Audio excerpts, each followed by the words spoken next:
आणि आता पाहूया सविस्तर बातमीपत्र। 7 जुलैला सगळ्यात आधी प्रोबेशनरी IAS अधिकारी पूजा खेडकरांविरोधात जिल्हाधिकारी सुहास दिवसेंनी अप्पर मुख्य सचिवांना लिहिलेलं 25 पानी तक्रार पत्र, त्याची बातमी सगळ्यात आधी NDTV मराठीने दाखवली आणि तेव्हापासून आजपर्यंत सातत्यानं NDTV मराठीने या प्रकरणाचा पाठपुरावा केला। आज म्हणजे 19 जुलैला खेडकरांविरोधात केंद्रीय लोकसेवा आयोगाने गुन्हा दाखल केलेला आहे। पूजा खेडकरांना UPSCला खोटी माहिती दिल्याप्रकरणी कारणे दाखवा नोटीस बजावण्यात आली आहे। सनदी सेवेतून बेदखल करण्याबाबत कारवाई सुरू झाली। UPSC मार्फत अशी फौजदारी कारवाईची ही पहिलीच वेळ आहे।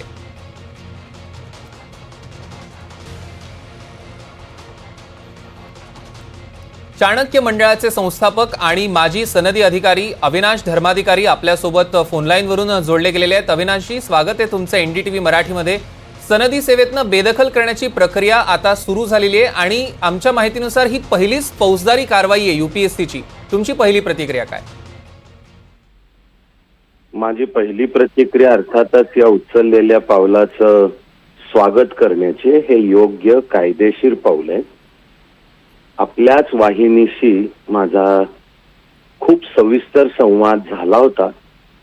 त्याही मध्ये मी एक विश्वास आणि त्याच वेळी एक अपेक्षा व्यक्त केली होती की UPSC ही देशाचा कारभार चालवणाऱ्या व्यवस्थांपैकी एक अत्यंत महत्त्वाची व्यवस्था आहे। तिच्या विश्वासार्हतेला धक्का लागता कामा नये। आता जे UPSCने आता हे प्रेस रिलीज अत्यंत नेमक्या शब्दात जाहीर केलंय, त्यामध्ये स्पष्टपणे मांडलंय की खोटी माहिती देऊन नियमानुसार जेवढे अटेम्प्ट घ्यायला परवानगी त्यापेक्षा तिने जास्तीचे घेतले। UPSCच्या निवेदनात हे स्पष्ट म्हणलं की मुळातली तिची निवड सुद्धा वापरलेले शब्द प्रोव्हिजनल आहे तिची निवड, आणि तिने माहिती लपवून जास्तीचे अटेम्प्ट तो 2022 म्हणजे ज्यात तिची निवड झाली IAS म्हणून आता जी कायदेशीर कारवाई असते की प्रथम त्या व्यक्तीला सुद्धा आपलं म्हणणं मांडायची संधी दिली जाते, हे अर्थात नैसर्गिक न्यायाच्या तत्वाला धरून आहे। पण त्याचबरोबरीने कागदपत्रांचं तिने फ्रॉड केलं असं UPSC स्पष्टपणे म्हणतंय आणि पोलीस कारवाई चालू करणार आहे। तेव्हा एका व्यक्तीच्या केसपेक्षाही महत्वाचं आहे की देशाच्या निदान या एका व्यवस्थेची विश्वासार्हता वाढेल असं पाऊल झालं। आणि यापूर्वी अशा प्रकारच्या कारवाई झाल्या आहेत, अगदीच ही पहिली असं म्हणता येणार नाही, पण अलीकडच्या काळात आणि जरा सार्वजनिक जीवनात इतक्या ठळकपणे आणि बोचऱ्या पद्धतीने आलेली हीच गोष्ट आहे। UPSCने त्याच्यावर योग्य पाऊल उचललं। अविनाशजी, याला जोडूनच एक प्रश्न। आतापर्यंत जर आपण पूजा खेडकरांचं संपूर्ण प्रकरण बघितलं, आतापर्यंत अनेक वेळा त्यांनी अटेम्प्ट दिलेला आहे, त्यानंतर मध्ये ही जी काही सगळी गडबड झाली, या सगळ्यामध्ये कुठेतरी यंत्रणेतनं त्या सहजपणे सुटून गेल्या आणि या पदापर्यंत पोहोचल्या। त्यांच्यावर आता जरी कारवाई करण्यात आली असली तरी यंत्रणेमधलाच हा फॉल्ट आहे असं नाही वाटत? मी अजूनही थोड्या तपशिलाकरता थांबीन, पण प्रथम दर्शनी सुद्धा मी याला यंत्रणेतला फॉल्ट नाही म्हणणार। मी म्हणेन की आपल्या आपल्या जागी कायदा असला तरी दुर्दैवाने काही गुन्हेगार कुठेतरी त्या कायद्यात नाही बरोबर वाट काढून जुगाड करतात।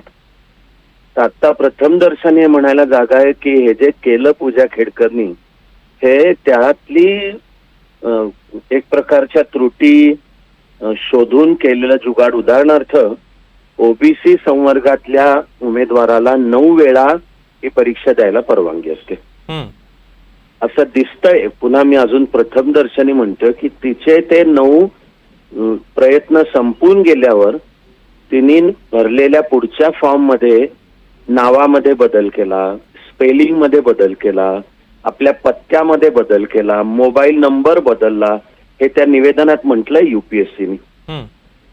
त्यामुळे UPSC समोर जणू ही नवी वेगळी उमेदवार आहे असं समजून वयोमर्यादेनुसार होते ते मिळून बसले, पण आता पकडलं गेलं आणि योग्य पाऊल उचललं जात आहे।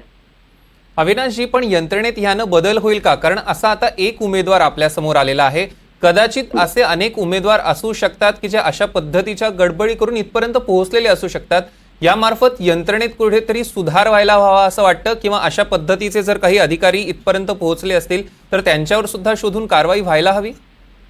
एक तर 100% हे मधल्या सर्व दिवसांमध्ये मी म्हणत आलोय की एकट्या पूजा खेडकर या व्यक्तीपुरतं न थांबता आता यापासून धडा घेऊन UPSCनी पण आणि केंद्र सरकारचा जो कार्मिक मंत्रालय department of personnel and training हे IAS IPS अधिकाऱ्यांचं मध्यवर्ती टीम यांनी आपणहून कायद्याचा शब्द येतो सुओ मोटो, तर यांनी आता अधिक खोलात जाऊन असं अन्य कोणी केलेले असे आपणहून शोधलेच पाहिजेत आणि शिवाय कार्यपद्धतीतल्या त्रुटी काही दूर करता येतील का हे पाहिलं पाहिजे. उदाहरणार्थ ते निवेदन वाचल्यापासून मीही विचार करतोय की तिने हा जो फ्रॉड केलेला दिसतो व याला काय उपाय.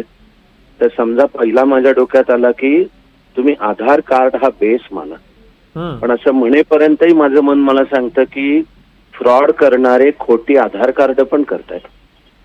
अगदी. कालची जी बातमी आहे की तिच्या आईला हो. महाडच्या हॉटेलमध्ये पकडलं, तो हॉटेलचा मालक म्हणतो की त्यांनी आधार कार्ड दाखवलं, नावं वेगळीच आहेत. हो हो हो, खरंय.